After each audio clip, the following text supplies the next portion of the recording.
Alison Davis Blake joined the Ross School of Business at the University of Michigan in July 2011 as the esteemed business school's first female dean. She is the Edward J. Fry Dean and Stephen M. Ross Professor of Business. Dean Davis Blake is an expert on outsourcing, the use of temporary and contract workers, and the effective management of organizational hiring, salary, and promotion systems. She earned a PhD in organizational behavior from Stanford University and has held prestigious editorial positions with the Administrative Science Quarterly, Academy of Management Review, and the Journal of Management.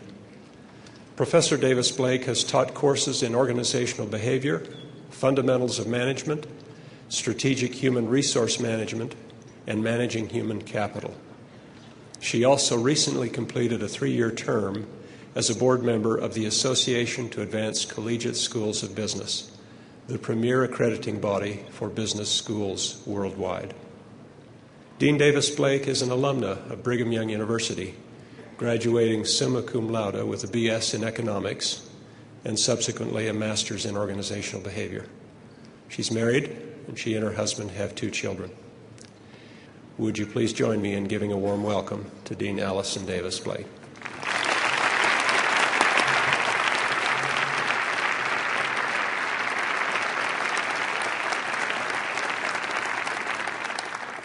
Thank you very much for that warm welcome. I will say it's absolutely amazing to stand at this podium. When I sat out in that audience I've got to confess, the late 1970s, I never imagined being here. But here I am, and hopefully what I have to say today will be worthwhile to you. Let me just begin by taking us back a second. During the past several years, the business world has been rocked by scandals. I don't need to tell you that names like Enron, Arthur Andersen, Tyco, WorldCom, and Barclays have become synonymous with what some perceive as a broken moral compass in the world of business. In preparation for these remarks, I Googled corporate scandals, and the first item that came up was a list of 80 what I'd call major scandals from the last decade. During all of this time of scandal, I've been a professor and leader in various business schools around the country. And one trend that I've seen is that students increasingly say to me, I don't want to be like those business people I see in the news. They're greedy, they're selfish, they're harmful to individuals, communities, and sometimes even the natural environment. I want to do good in the world. So after my bachelor's or master's degree in business, I'm going to work in a nonprofit, in government, or in an NGO because I want to work someplace where I can make a positive difference in the world. My response to these statements is that nonprofits and NGOs are not the only place where you can do good. You can work in and lead a highly profitable business and do good. And indeed, today, there's a new social movement comprised of people who want to use and do use the immense power of business to make a positive difference in the world. This social movement, like most early-stage social movements, is quite loosely organized and goes by many names. Conscious capitalism, creative capitalism, shared value creation, and positive business are just a few of those. At the University of Michigan and the Ross School of Business, we've been on the forefront of studying positive business. And based on our research and our interactions with countless people who practice positive business, I want to share with you today how you can lead in the world of business and make a positive difference in the world. Some of you may be here saying, but I'm not planning a career in business, and although my ideas will be kind of tilted toward the worlds of business, I think that they'll apply to you as leaders, whatever career and whatever field you decide to pursue. Now, throughout my remarks today, I'm going to be using the word leadership a lot. Many people have 2 misconceptions about leadership that I think we need to erase before we get started. First, many people believe that in order to be a leader, you need a title or a position that identifies you as a leader. However, if we just think about it at its core, leadership is basically nothing more than the ability to influence others to take particular actions or to achieve specific goals. In order to have that kind of influence, you need no formal title. Rather, you need to have a set of attributes and abilities that I'll talk about. So the first misconception about leadership is you need a title, but you really don't. A second misconception about leadership is that some people are just born to be leaders. They're born with attributes and abilities, maybe genetically programmed for leadership, and they're the ones who can be leaders. You know, there have been decades, literally decades of research that have tried to find specific heritable personality traits that all leaders have. And this research has not proved very fruitful. I still remember my first semester at Stanford University as a PhD student. I took a graduate level introduction to social psychology with the eminent social psychologists Lee Ross and Mark Lepper. And Lee led a class on leadership, which I can still recall to this day. Lee got up in front of the class and said, "Well, for 50 years, we've been trying to find out what personality traits or attributes leaders share. And I can tell you today, we know one thing. Leaders are tall." And he looked at us like, all right, we're done with that. We're going on to something else now. Leaders are tall. I still remember it. So why has this research not found one set of heritable personality traits? Because, as I said, leadership is a set of skills and attributes that any of you can develop. And my personal belief is, if you want to know if you're a leader, don't look in the mirror. Look in the eyes of the people you lead. Then you'll know if you're a leader. The theme of my remarks will be centered around the topics of positive leadership and positive business, both of which are very important trends in my field of expertise, which is organizational behavior, and also topics with which I have extensive personal experience. And today I want to talk with you about how you can become a leader who does three things. First, a leader who has a positive impact on others, one by one. Second, a leader who creates organizations where individuals are thriving, innovative, and bringing their best selves to work every day. And third, a leader who uses the enormous power of business to make a positive difference in the world. I'll illustrate how you can do these things with examples from my own experiences as a leader.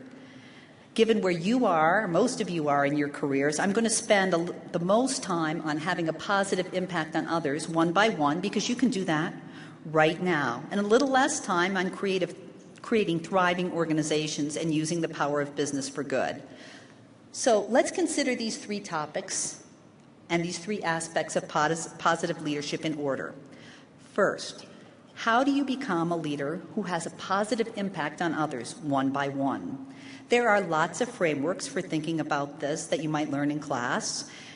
And I'm going to, since I'm at the University of Michigan, talk about one that's been developed at the University of Michigan's Ross School of Business, where our faculty have been thinking about this question for many years, and they've developed a very useful conceptual framework that we implement in our academic programs.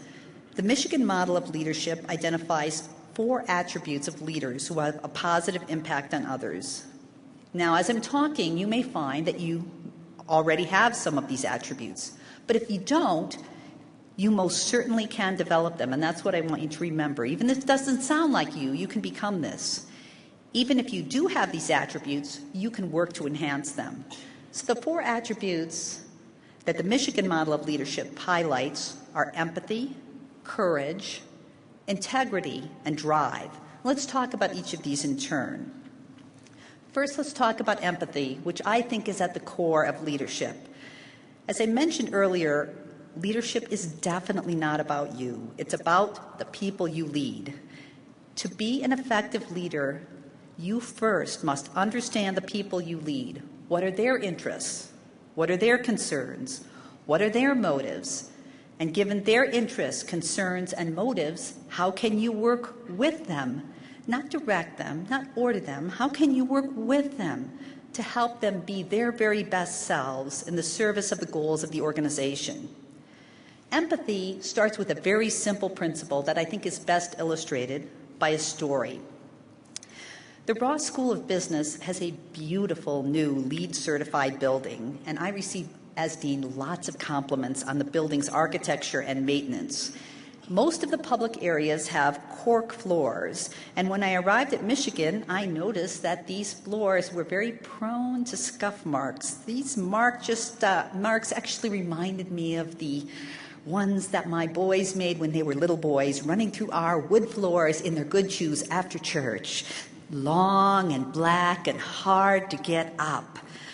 But these floors, these cork floors, which you could see got those marks during the day, always look good, especially first thing in the morning. And one morning, I was coming in very early, before 6 in the morning, to complete an important project. The building was very quiet.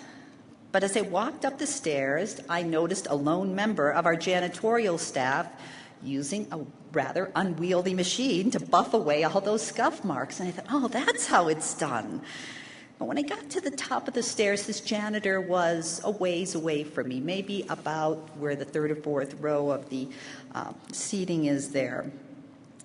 And for some reason, I stopped and I watched the work he was doing. And what first made me stop is I was curious, how does he get these things off, and does he have any tricks I can use? But as I watched him, I saw him, and for some reason, I really saw him in a new way, because I started asking myself, I wonder what it feels like to buff all these scuff marks off the floors every morning, all by yourself. I could see that it might feel a bit lonely, repetitive, and thankless, and you might wonder, does anyone notice that I'm here doing this? Now, I tell you, having my mind attuned to those scuff marks, living in an all-male household and being the ones who takes them off, I noticed his work. So I decided to tell him that I definitely noticed him. I walked up to him, introduced myself, asked him his name, which happened to be Jose, and I told him that I noticed how clean the floors were and that I got many compliments on the cleanliness of our building, but that those compliments did not belong to me. They belonged to him. He said thank you, and we parted. A few weeks later, I came in again very early. I saw Jose at work, and this time he came up to me, greeted me, and he told me, I've been working really hard to keep the floors clean for you, which kind of took me aback a little bit because I wasn't giving him any kind of command. I was just recognizing his work. But I just again told him what great work he was doing, and I assured him that not only I, but everyone who used the building noticed his work. I've had many experiences like this over the years, and they all point to one single principle. Most people want to do a good job at work. And as a leader, what you must do is see the good that people do and want to do, and then let them know that you see it. The more you do this, the more good people will want to do at work, and the more they'll do a great job. Seeing the good sometimes takes just a little bit of time, but it has a large effect.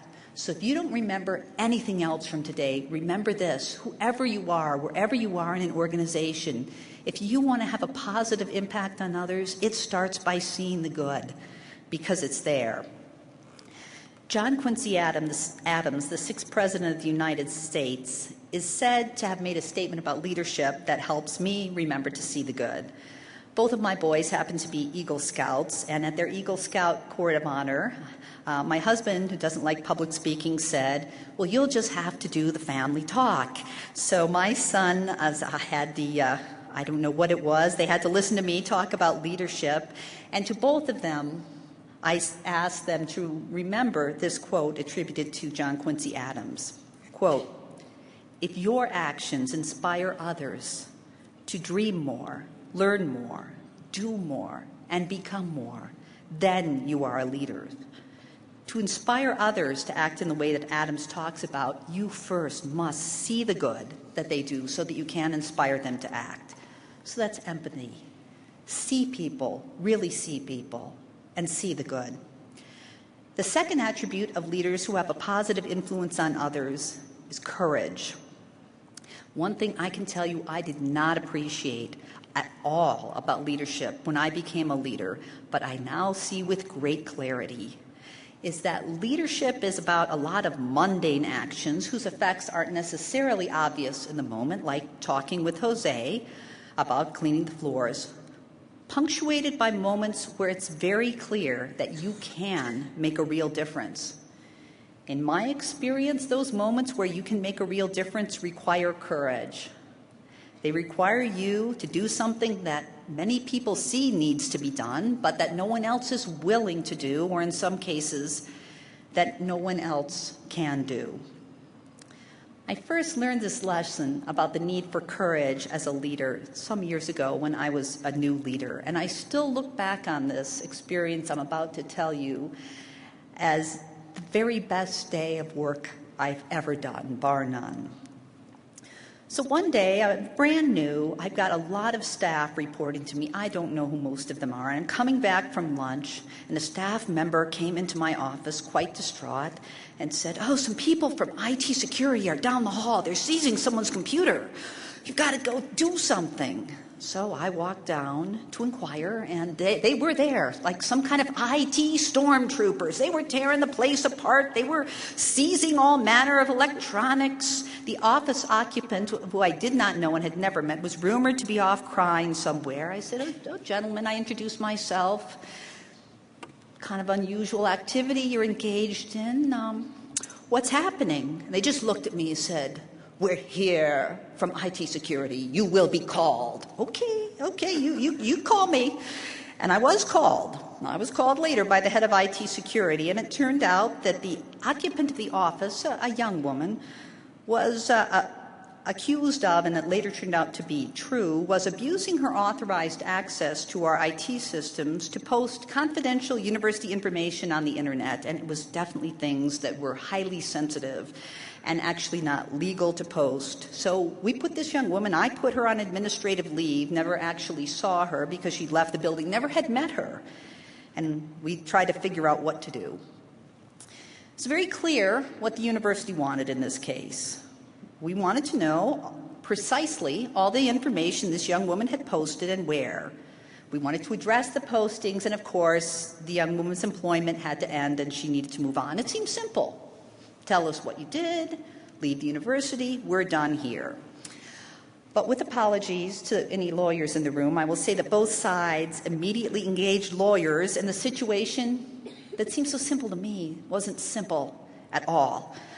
I sat in on our initial brief conversation, me with our attorney from the university, this young woman who I met for the first time in that meeting with her attorney, and I've got to say, to me, it just looked like the attorneys trading bombastic threats. It was clear the university's strategy was to use threat of prosecution to get this young woman to crack. The young woman's attorney used similar tactics of all he was going to do to expose the great ills of the university to achieve his objectives. And that was kind of getting us nowhere, I thought. And it was a very brief meeting. But during that meeting, I noticed this young woman for the first time sitting beside her attorney, almost trembling, without saying a word. And I thought, she looks afraid. She even looks afraid of her own attorney. And then the meeting was over. As the days wore on, our lead attorney for the university repeatedly warned me, with harsh words and strong language that I definitely could not say from this podium, not to have any contact with this young woman as it would jeopardize our strategy, which, by the way, was not working. I knew his warnings, however threatening, were to me in my position advisory, not mandatory. That's not how he framed it, but I was aware he actually could not command me, he could only advise me. But I can tell you that those warnings made an impression on me. And I was new, and I thought, well, he knows. He's been around. And I was following his advice. Until one day, this young woman's supervisors came to see me. They had not spoken to her since she left the building by order of our attorneys. But they indicated to me that this young woman was a good person. They knew her. They'd worked with her for 5 years. They knew she'd made a mistake. They felt she would want to make it right. And then they said words that I just found terrible. They said, "You're the only one who can intervene. You're the only one with the authority. Please call her, explain to her that the stalemate is not good for her, and show her how, with her cooperation, we could resolve the situation in a way that was good for her and the university." And I just kind of sat there dumbfounded. Really? You think I can do that? I didn't feel like I could do that. But I trusted these people. I knew them. I trusted their judgment about this young woman. I sat in my office for a long time. They probably came to see me at 5 o'clock.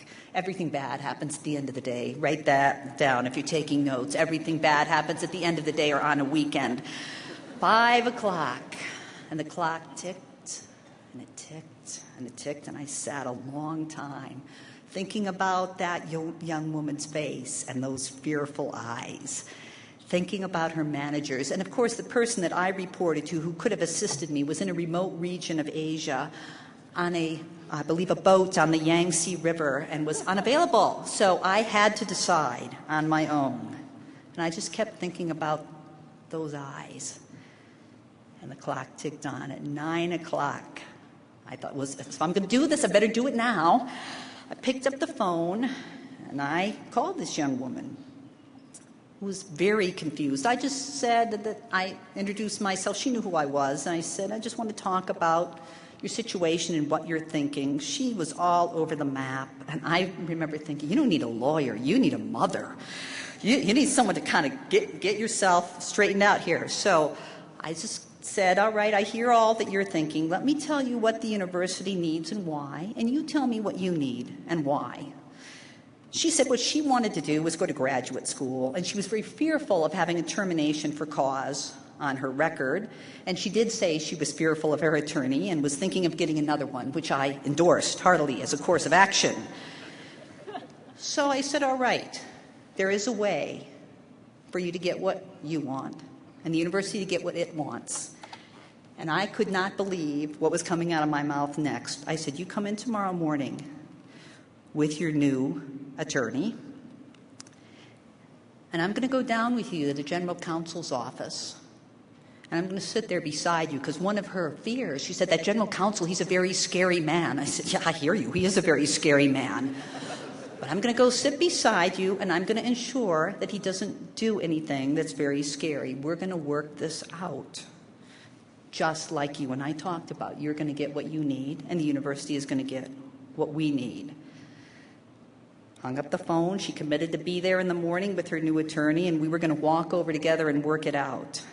But then I had to call our general counsel and tell him what I had done, and I held the phone like out here when I was doing so. I reached him. He was obviously in a restaurant where I could hear the clinking of glasses, and I told him I've taken a managerial decision, which he knew was my right. I made this call. Here's what's happening. And he said, oh, I'm so glad you worked that out.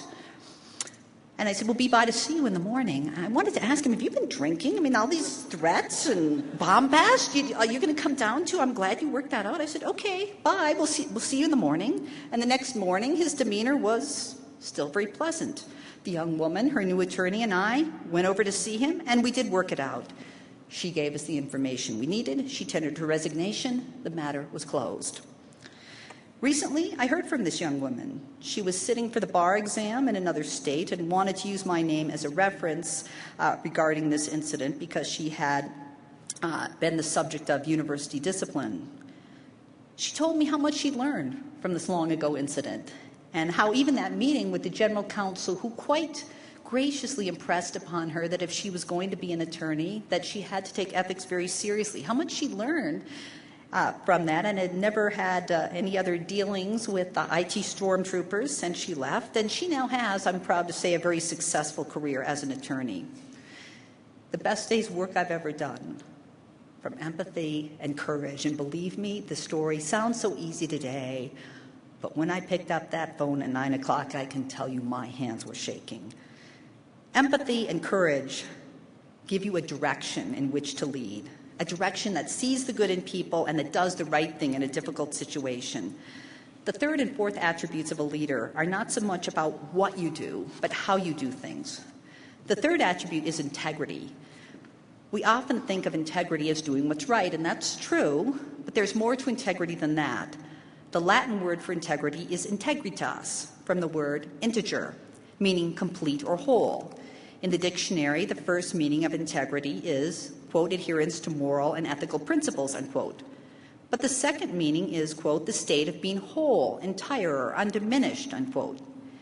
In addition to doing the right thing, integrity means that you should act so that your whole set of activities could be made visible to anyone at any time. There are obviously some things, such as personnel decisions, that require confidentiality to protect the privacy of others. However, my advice to you is if you find yourself wanting to keep things secret, not to protect others, but to protect yourself, this is a sign of a lack of integrity. Let me give you a story that illustrates this principle. I once had a role that involved allocating several sums of money out to 5 other area managers. When I took this role, my predecessor said, "I have one thing to tell you. Don't ever let the area managers know how much money you have." I said, "Why?" And he said, "Because then they'll ask a lot of questions you don't want to answer." I said, "Okay." So I looked at the allocations across the 5 areas, and I saw instantly why my predecessor gave this advice, because I couldn't see any rational basis for these allocations, and indeed I could see evidence of what seemed like patterns of personal favoritism. But I could also see that making those allocations public would probably be an occasion for bitterness and unresolved conflict. So I pondered that advice for some time and finally concluded his advice is essentially to hide my activities from the people who report to me, the people with whom I must work closely to accomplish our common objectives. Is hiding information really the best way to facilitate our working relationship? And if I have to hide information, doesn't imply that I actually have something to hide? So after thinking this through, I decided to do something that, to my knowledge, no one in my position had ever done before. I decided to sit down with the 5 area managers and show them all the numbers. This is how much money we have. This is how it's been allocated. There were 3 different budgets, each with a different purpose, to be allocated across the 5 areas. For regulatory reasons, each of these budgets had to be allocated separately. They could not be combined. So I sat down with the area managers and said, "Here are all the types of resources I allocate to you. There is nothing else. I'm holding nothing back. I will show you the historical allocations, and I want you to work with me to decide on what basis we should make these allocations going forward." I suggested a few ideas, but said these are really just starting points. Then I handed out the numbers that showed how much everyone had been getting from these 3 budgets. The room was silent, very, very still, and I wasn't so sure I was doing a good thing, because you could almost hear the people formulating their grievances about the past. Then a strange thing happened, something totally unexpected. The manager of the area that had obviously been the most advantaged spoke first. He said something to the effect of, "I can see we've been getting too much." Whoa, that was interesting. And he further said, "We need to do something different because what we're doing is not fair. I would like the change to happen over time so that we can adjust to it. But I see a change needs to happen." From there, we went on devising allocation formulas that were better, I can tell you, than anything I generated on my own. That took several meetings, but once those were in place, I simply implemented them every year. From this experience, I learned a really important lesson about integrity, that integrity is not just doing what is right. It is having the courage and confidence to let the people, especially the people close to you, see and participate in what you are doing so that what you are doing is whole and complete, not only in your own eyes, but in the eyes of the people you're leading. So far, I've said that you should use the insights you gain through empathy and encourage to act with integrity. The final piece of how you should act as a leader is the one piece that appears first in many books and articles on leadership. I think it is a very important piece of how you do things, but I think that piece should operate in the service of empathy, courage, and integrity, so I place it last. That 4th piece is drive. As a leader, you will be faced, especially as you advance, with many complex and difficult problems. Those problems will require effort to solve, sometimes extraordinary effort. I've found that as I've moved into positions of greater responsibility, the complexity and difficulty of dealing with the problems with which I must grapple has increased exponentially. People sometimes ask me, "What does the dean do?" It's a hard question for me to answer, but I say, I really do know real work because I don't teach any classes. I'm not actively doing a lot of research like some of my colleagues are. I'm not certainly getting those scuff marks off the floor. All my job is solving problems that are so difficult or so unpleasant that no one else wants to solve them. That's pretty much my job. Now, some people think that a leader gets traction on these difficult problems simply by being smarter than anyone else. And a word of warning to you, you will never be the smartest person in the room on all dimensions. And if you start to think you're the smartest person in the room, that's a warning sign that you've lost your way. Some people think a leader gets traction on difficult problems by working longer and harder than other people. And there's some truth to that. Difficult problems often do require lots of data analysis, consultation, and effort that is far beyond ordinary. But in my experience, drive is not just working harder than others. It means working in a more flexible and resilient manner. I learned a lot about flexibility and resilience during the fall of 2008, which is, as you know, the start of the current financial crisis that we're working our way out of. I was a relatively new dean then, with just over a year of experience. And I remember driving to work in the early mornings that fall and listening with grave concern as the radio news reported investment banks, insurance companies, and auto companies moving towards bankruptcy and the stock market plunging downward. Soon, the university announced it would have to implement mid-year budget cuts to address declining state revenues. Newspaper headlines screamed that those budget cuts would surely mean layoffs at the university. I could literally feel the fear and anxiety growing within our building, especially among employees who were the sole wage earners for their families and thought they would always have a secure job with us. I looked at our budget and realized, due to the prudence of my predecessors in building up some financial reserves, that we could absorb at least the initial round of budget cuts and probably more without layoffs. Working with others on my team, we developed a financial plan to weather at least the budget cuts that had already been announced and then some. And I'd planned to speak at the school just after Thanksgiving to talk through our financial plan. But somehow it didn't seem to me that facts and figures and promises from someone who had just arrived were going to be enough to cut through that mood of increasing despair, and it was despair.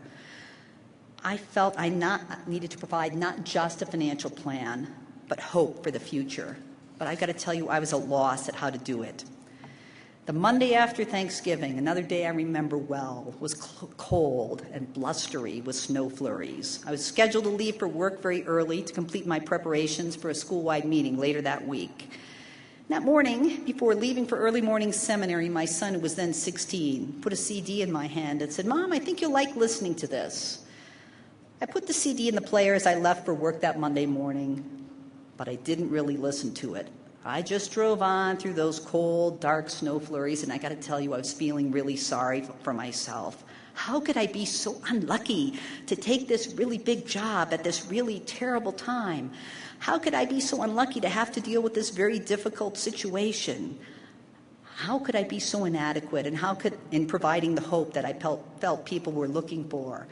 I was driving down, and why did I move to a climate that was so darn cold? I was driving through the dark and the snow. I still can tell you where the car was. I stopped at a stop sign, and this line from this CD that was playing, that I had no consciousness of, pierced through all my dark thoughts. And that line was, "There's so much to be thankful for." I thought, oh, that kind of caught my attention. I reversed to the beginning of that song, and I listened to it again and again. And I thought, well, here's the answer right here, given to me by my 16-year-old boy.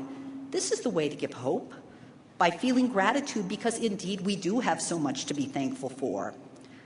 I went to the meeting, which was 3 days hence, and I presented our financial plan. I then said what I think were the most important words I had to say.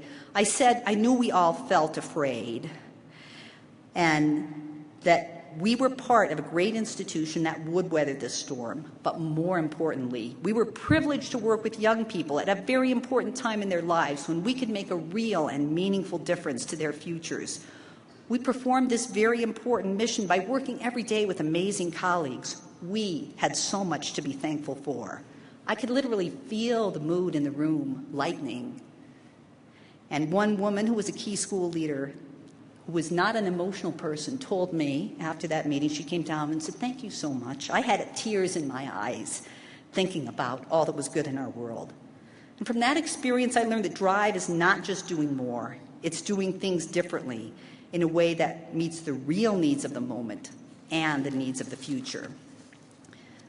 So the 4 key leadership attributes that we've been talking about, empathy, courage, integrity, and drive, are 4 things that each of you can develop so that you can be a leader, someone who influences others regardless of your formal title and position.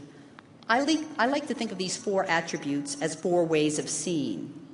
Having empathy is seeing the good. Having courage is seeing the need and meeting it. Having integrity is seeing the whole, and having drive is seeing the possible. We've talked a long time about being a leader who has a positive impact on others one by one. Let's now turn briefly to the question of how can you create organizations where individuals are thriving, innovative, and bringing their very best selves to work every day. My colleague Gretchen Spreitzer at the University of Michigan has spent years studying the question of what helps people thrive at work. And by thriving, I mean being both passionate and excited about being at work, but also being willing to learn at work and using that learning to adapt to new challenges.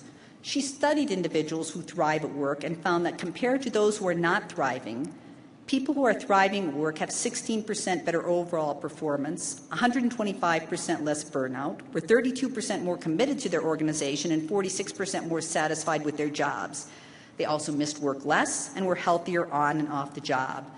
She and her colleagues have identified 4 practices that help employees thrive at work, and they revolve generally around sharing information and authority and feedback. Professor Spreitzer has recently published an article in the Harvard Business Review where she talks about that.